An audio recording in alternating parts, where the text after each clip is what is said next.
অন্তিম ওভার, 6 বলের খেলা বাকি রয়েছে।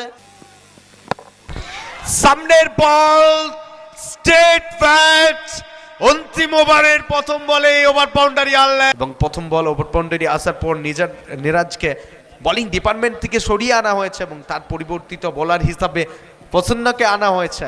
স্ট্রাইকে থাকবে নিখিল সামন্ত, লোকাল বয়, শুধু নায়ক নয়, ম্যাচ ফিনিশ করতে পারলে মহানায়ক হয়ে আসবে নিখিল সামন্ত। 5 বল 15 রান প্রয়োজন।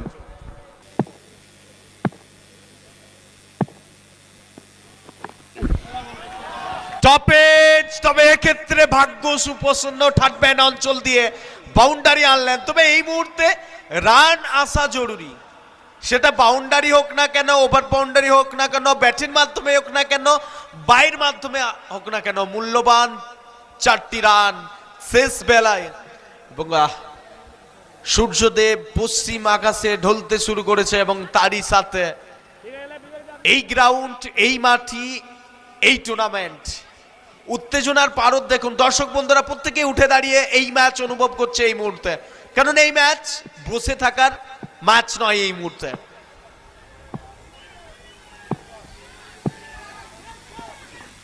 শট অফ প্লেন আগের থেকেই দেখে নিয়েছিলেন জায়গা, ফাইন লেগ অঞ্চল দিয়ে বড় শট খেললেন, বাউন্ডারি আনলেন। আরো 4টে রান, 3 বল 7 রান প্রয়োজন।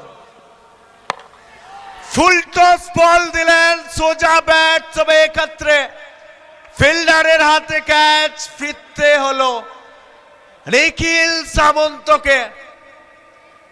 2 বল 7 রান প্রয়োজন, চ্যাম্পিয়ন কি এনে দিতে পারবে জয়কে।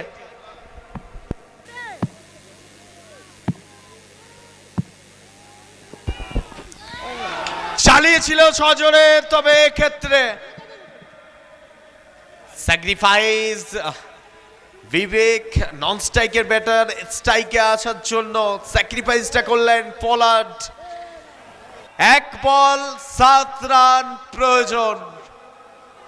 প্রত্যেক দর্শক বন্ধু এই মুহূর্তে মাঠের বিভিন্ন প্রান্তে উঠে দাঁড়িয়ে রয়েছেন।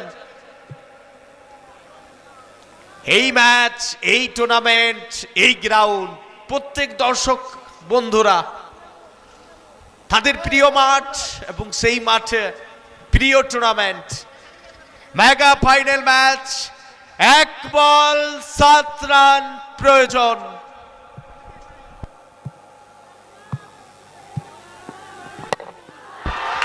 Over boundary, batsman super over.